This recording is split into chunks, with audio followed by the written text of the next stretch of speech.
আপনারা কি জানেন ডাব সাবান তৈরি হয় কী দিয়ে এবং এর মূল উপাদান কী কী? যদি জানতে চান তাহলে ভিডিওটি সম্পূর্ণ দেখবেন। সম্পূর্ণ ভিডিও বিস্তারিত আপনাদেরকে বলবো কিভাবে একটি ডাব সাবান তৈরি হয় এবং কি কি ব্যবহার হয়। এই ডাব সাবানের মূল উপাদান হচ্ছে শুয়োরের মাংস বা শুয়োরের তেল, শুয়োরের চর্বি। এই শুয়োরের তেল চর্বিগুলি এক বিন্দু পরিমাণও ওয়েস্টেজ করা হয় না, কেননা এর প্রতিটা অংশ, এর দেহের প্রতিটা অংশ কাজে লাগে। এবং এই শুয়োরের মাংসগুলি বিভিন্ন ধরনের মেশিনে আগে কাটিং করা হয় বিভিন্ন আকারে, প্রথমে বড়, তারপরে মাঝারি, তারপরে ছোট। এটাকে বিভিন্ন রকম মেশিনে প্রসেসিং করে এটাকে ফ্রাই করা হয়। ফ্রাই করতে করতে এটা তেল বের করা হয় এবং এর মাংসগুলি, যে ভাজা মাংসগুলি, এইগুলিও একটা মেশিনে দিয়ে ফেটে নেওয়া হয়। ফেটে নেওয়ার পর লিকুইড বানানো হয় এবং এর তেলগুলি বিভিন্নভাবে বিভিন্ন মেশিনে প্রসেসিং করতে করতে যেরকম গাঢ়ভাবে তৈরি করা হয় এবং গাঢ় কোয়ালিটি যখন চর্বি এটা জমাট বেঁধে যায়, তারপরে তৈরি হয় এর মূল উপাদান। একে কিছু কিছু মেডিসিন দিয়ে এর তেলটাকে সাদা করা হয়। এই লিকুইড জাতীয় যে চর্বিটা, এটাকে সাদা করা হয়। সাদা করার পরে বিভিন্ন ধরনের কালার দেওয়া হয়, যেমন গোলাপি কালার দেওয়া হয়, সাদা কালার দেওয়া হয়।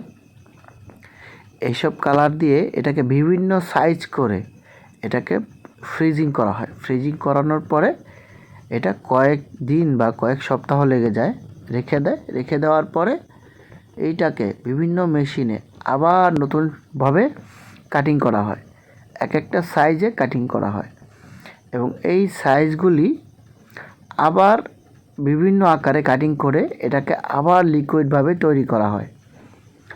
লিকুইড তৈরি করা হয়। লিকুইড তৈরি করতে করতে এটাকে তৈরি করা হয় এক প্রকার নুডলসের মতো, দেখতে হুবহু একবার নুডলসের মতো। এবং এগুলা একেবারে রিফাইন করে একেবারে ধবধবা সাদা করে দেওয়া হয়।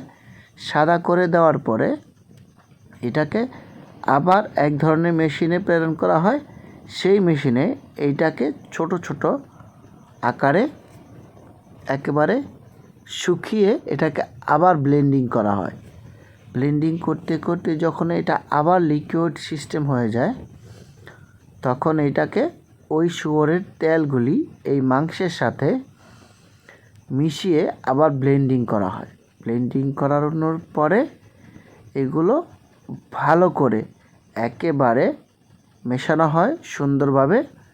সুন্দরভাবে মেশানোর পরে এটা যখন একেবারে লিকুইড আকারটা ধারণ করে নেয়, তারপরে মেশানো হয় সেই জমাট করা বা সেই প্রসেসিং করা শুয়োরের তেল।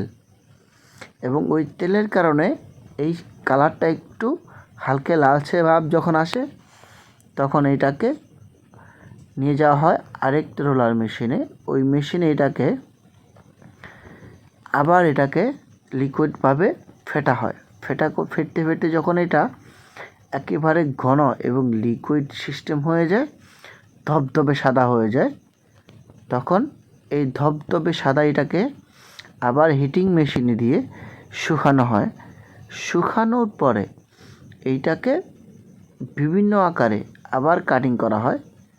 আবার কাটিং করানোর পরে এটা এমন একটা প্রসেসিং রূপ ধারণ করে, দেখা যায় হুবহু একেবারে দুধের স্বরের মতো, বা আমরা ছানা যেটাকে বলি, হুবহু দেখতে একেবারে ছানার মতো মনে হয়। এবং তারপরে এই মেশিনে এইটাকে ছোট ছোট পাতলা পাতলা করে কাটিং করে দবদবে সাদা মসৃণ বানিয়ে শুকিয়ে এইটাকে প্রেরণ করা হয় আরেকটা মেশিনে। এবং ওই মেশিনে আবার আরেকটা রূপ দেওয়া হয় কাটিং করে। এই কাটিং করানোর পরে এই লিকুইড জাতীয় সাবানের দ্রব্যাংশগুলি আবার লিকুইড করা হয়। এটা কয়েকটা পদ্ধতিতে লিকুইড করা হয়। লিকুইড করতে করতে করতে করতে এক সময় এটা ধারণ করে সাবানের যে সাইজ, ওই সাইজ অনুযায়ী। এবং ফাইনাল স্টেপে এই সাইজটাকে কাটিং করা হয়। কাটিং করতে করতে এটা সাইড কাটা হয়।